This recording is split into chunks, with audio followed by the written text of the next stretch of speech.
Alright, lads, so I will admit right from the get-go, I am a few days late to this, but we are here reacting to the new character reveal on Bleach, Rebirth of Souls, a new Bankai version of Ichigo. This, I can already say right from the get-go, is going to be my main character in this game. I'm super excited for it, so let's check it out. Now, I am excited for this.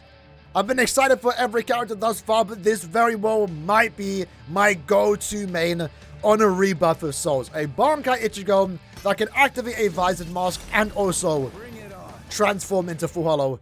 How can I not play as that? So let's see what this character has to offer. Signature move, of course, a Getsuga Tensho.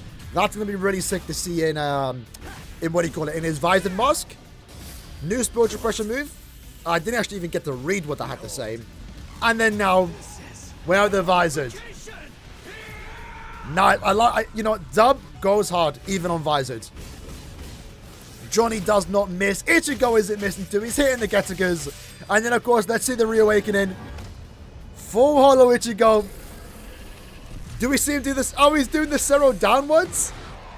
Ah, criminal. That's his end pose too. Alright, well, I'm liking what I'm seeing. Let's go back and see what this character has to offer. So looking at Ichigo's character intro, a substitute Soripa who is recognized by the Soul Society as capable of obliterating his enemies in a single powerful rush using his awakened powers. And I guess now that we get to see his full character intro, I think it's really cool that he actually starts off as Shikai, which transforms into Bankai super quickly. And then, of course, we get to play as his Bankai in a base. You're going to get the best of everything with Ichigo in this game. His first original unit is Shikai into Bankai, and then has a white half mask transformation with his reverse gauge. And then now with this character, he's going to start off as Bankai, activate his Hollow Mask, and then get fully taken over by his Holification through the Reawakening. His character intro looks cool though. Then we get to see a quick demonstration of his normal attacks. Looks pretty cool. I like the look of it. After that, we then get to look at his signature move, which of course is a Getsuga Tensho, which in this case is described as a long-range attack that can improve its damage by holding down the input. We get to see some examples of that of Ichigo holding it down. I wonder if there's an extra animation to it, because for the most part, it doesn't sound like he's saying Getsuga Tensho. And truth be told,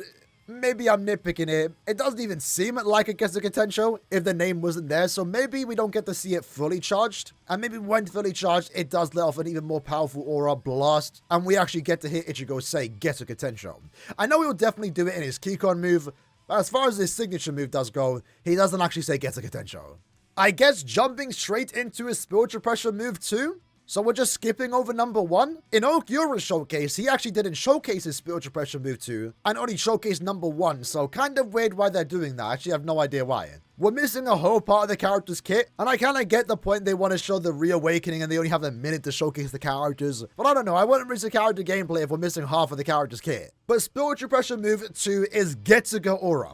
When activated, a special gauge will be acquired and Ichigo enters a state with reinforced attacks. The gauge of Getsuga Aura decreases by using the skills and receiving attacks.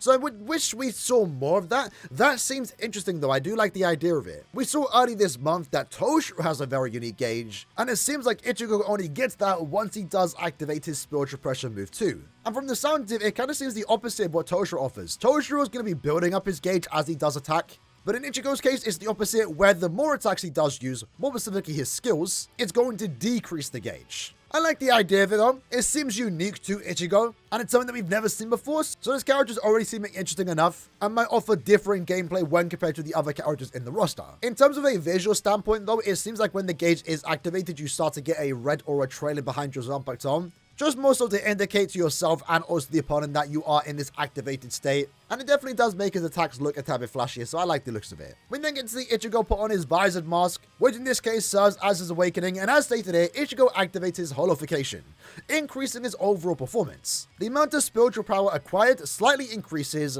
allowing Ichigo to make the most out of his spiritual pressure move. Well, I would like to see the other spiritual pressure move to see what this character has to offer, because right now, the only attack we see is just a simple power up to your overall stats, I guess. I assume his spiritual pressure move 1 is just going to be a generic attack, overall allowing him to increase his damage output. And I would have loved if we could have seen that in the gameplay, but I guess they don't want to show that to us. Either way though, Visored Ichigo looks really cool. Once more, his normal attack string seems to get improved here.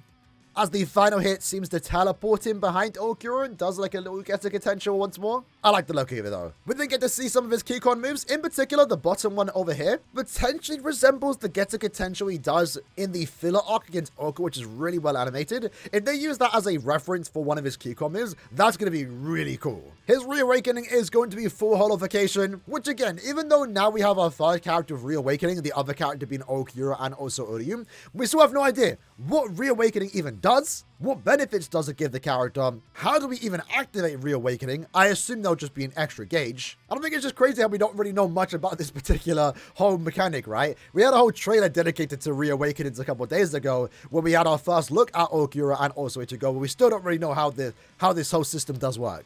Alright then, so I thought I might as well edit this in because it has been a couple of days since I initially reacted to the Ichigo trailer, because we actually do know a bit more information about the characters, and you can find this all out by going to the Japanese Rebirth of Soul site, which breaks down all the characters even more, and we get to see some of the stuff they don't show or state in the character trailers. So in Ichigo's case, right, if we use him, since this is an Ichigo video, what we can see here is one, how easy they are going to be used. Ichigo is a 5-star easy character. Might very well be one of the better easy to pick up characters for beginners. We can see his stat chart here on where he best specializes in more so. And then if we scroll down here, we get to see some of the stuff they don't show in the video, like for example, his spiritual pressure move 1, which in this case is swinging blow. He jumps up and slashes down at the opponent. The damage is low, but there is an invincible period before it does start, which I guess does make sense. It's an attack that you can probably pull off very easily, maybe use that to start a combo, but due to that reason, of course, it's going to be balanced. The damage itself isn't going to be the highest. We very well could see that in the gameplay. Maybe this attack in particular is this spiritual pressure move 1. It could be, it might not be, but just based on the description, that's what I assume it is going to be.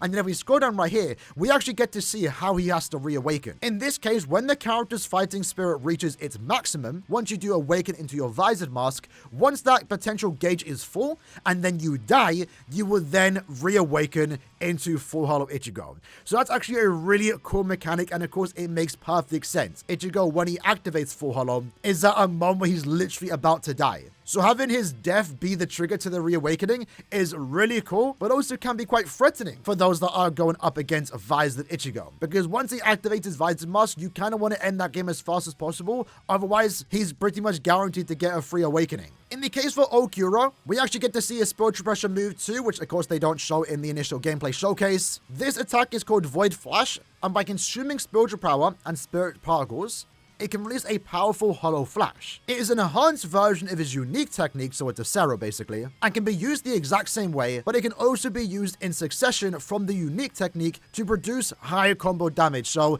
you essentially can use his unique skill, which is a Sero, and then combo that into another Sero, which I think is kind of cool. For Okura's reawakening, it just seems to be an extra gauge. So once that gauge is full, you can then press a button to reawaken.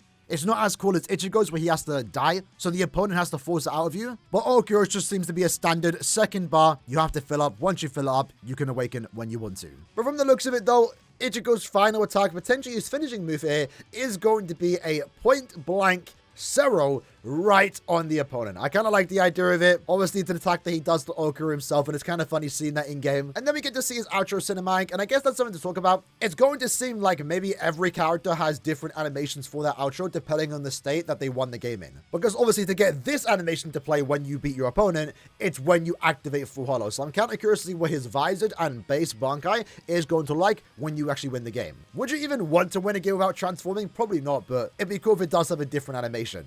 Either way though, Ichigo Bankai version is stated to be a diverse and stable action with wild, high-powered attacks while in full holification. I've seen enough. I'm definitely using this character. I mean, why wouldn't I? Full Hollow is one of my favorite forms of Ichigo, and the fact that I get to do that with also Visored already makes it a must-have for me, so let's actually add him onto our tier list. So yeah, it's quite a given we are going to put him in a potential main. Easily #1 character for me right now. We've had like back-to-back bangers. Kenpachi into Okura into Ichigo. Obviously with that in anticipation of this Ichigo, I've already moved down the base Ichigo. Cool character, but for me, I obviously care more about Visor and also Full Hollow over, you know, just base Shikai and also Bankai, right? Pretty cool though that this week we did get 2 character reveals. We would have gotten an Okura reveal today if it wasn't already leaked beforehand. So like we mentioned in Okura Showcase, hopefully the character reveals do start to pick up a tad bit. The game itself still doesn't have an official release date, but it is coming out early 2025. So we have 12 characters right now on our roster. Probably expect 1 more Ichigo, Dangai into Mugetsu, I would expect. Likely gonna get a couple forms of Aizen. I expect Aizen to have 2 characters, and then hopefully we start to get some of the other Espada, other captains that have yet to be added in the game. I'm curious to see who next character is going to be revealed, because last time we had Kenpachi, my next expectation was Ikaku, right? Ikaku should be playable in this game. But now that we've kind of just jumped straight into Wakamundo, is that where we're going to continue at? Are we done with Soul Society? Hopefully not. But yeah, I wonder now, since we have revealed Ichigo and also Okura, are we just going to start getting Espada reveals? I mean, I guess I wouldn't mind seeing Noritora next, or Neliel, or even Stark, Halibel, Aizen. Surely they're saving Aizen for last. I don't know. But yeah, this game has a lot of cool characters. I mean, I already have 5 characters into potential mains. I mean, realistically, I can only stick to 1 of them in the end, so we'll start changing the characters as we get more characters revealed. But right now, this is my excitement levels for Rebirth of Souls. What characters are more? And yeah, my big 5 definitely is Ichigo in his Bankai, Okura, Kenpachi, Yoruichi, and also Byakuya. Let me know in the comments below what you guys think about Ichigo. I think he is quite a fun character. I'm glad that he has a unique mechanic with the gauge, but I would love to know more about him because he is missing a spiritual pressure move like what we saw with Okura. How good is his other spiritual pressure move going to be? I'm curious to know, but I guess we'll have to wait and see. Either way, hope you liked and enjoyed the video. See you guys next time. Take care, and peace.